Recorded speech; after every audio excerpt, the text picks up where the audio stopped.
Hi friends, welcome back to Jana Jay's kitchen. ನಿಮ್ಗೇನಾದರೂ ನಮ್ಮ channel ಇಷ್ಟ ಇರೋ ಲೈಕ್ ಆ್ಯಂಡ್ ಸಬ್ಸ್ಕ್ರೈಬ್ ಮಾಡಿ. ಫೇಸ್ಬುಕ್ಕಲ್ಲಿ ನೋಡ್ತಾ ಇದ್ದರೆ ಫಾಲೋ ಮಾಡಿ. ಬನ್ನಿ ನಾವು ಇವತ್ತು ಚಿಕನ್ ಕಟ್ಲೆಟ್ ಹೇಗೆ ಮಾಡೋದು ಅಂತ ನೋಡೋಣ.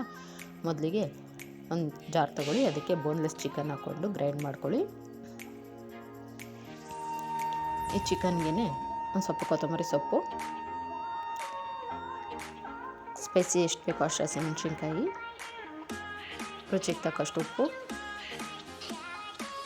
ಶುಂಠಿ ಬೆಳ್ಳುಳ್ಳಿ ಪೇಸ್ಟ್ ಹಾಕ್ಬಿಟ್ಟು ಕೋರ್ಸಾಗಿ ಗ್ರೈಂಡ್ ಮಾಡ್ಕೊಳ್ಳಿ. ಈಗ ಒಂದು ಬೌಲ್ ತೊಗೊಳ್ಳಿ, ಅದಕ್ಕೆ ಗ್ರೈಂಡ್ ಮಾಡಿರೋ ಪೇಸ್ಟ್ ಹಾಕ್ಕೊಳ್ಳಿ.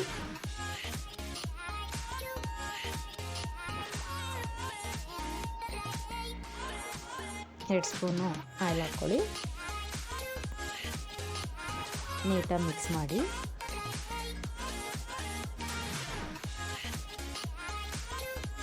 ಈ ಥರ ಕಟ್ಲೆಟ್ ಶೇಪ್ ಮಾಡ್ಕೊಳ್ಳಿ ಎಲ್ಲನೂ. ಆಮೇಲೆ ಸ್ಲರಿ ರೆಡಿ ಮಾಡ್ಕೊಳ್ಳಿ. ಮೈದಾಗೆ ಸ್ವಲ್ಪ ನೀರು ಹಾಕ್ಬಿಟ್ಟು ಗಂಟಿಲ್ದಾಗೆ ಕಲಿಸ್ಕೊಳ್ಳಿ ಸ್ಲರಿಗೆ. ಮತ್ತು ಇದನ್ನು ಮೈದಾದಲ್ಲಿ ಡಿಪ್ ಮಾಡಿ ಬ್ರೆಡ್ ಗ್ರಾಮ್ಸಲ್ಲಿ ಈ ಥರ ನೀಟಾಗಿ ಕೋಟ್ ಮಾಡ್ಕೊಳ್ಳಿ. ನೋಡಿ, ಈ ರೀತಿಯಾಗಿ ಎಲ್ಲ ಕಟ್ಲೆಟ್ಸನ್ನು ರೆಡಿ ಮಾಡಿ ಇಟ್ಕೊಳ್ಳಿ. ಈಗ ಒಂದು ಪ್ಯಾನ್ ಬಿಸಿ ಇಡಿ, ಅದಕ್ಕೆ 2 ಸ್ಪೂನ್ ಆಯಿಲ್ ಹಾಕಿ ಒಂದೊಂದೇ ಕಟ್ಲೆಟ್ಗಳನ್ನ ಈ ಥರ ಜೋಡಿಸ್ಕೊಳ್ಳಿ.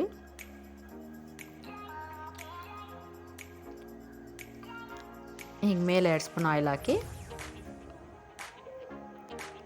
ಫ್ಲೇಮ್ ಲೋ ಅಲ್ಲಿ ಇಟ್ಕೊಂಡಿರಿ.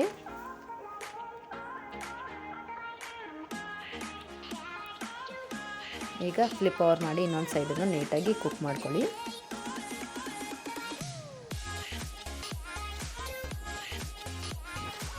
ನೋಡಿ ಫ್ರೆಂಡ್ಸ್, ಚಿಕನ್ ಕಟ್ಲೆಟ್ಸ್ ರೆಡಿಯಾಗಿದೆ. ಮಕ್ಳಿಗಂತೂ ತುಂಬ ಇಷ್ಟ ಆಗುತ್ತೆ.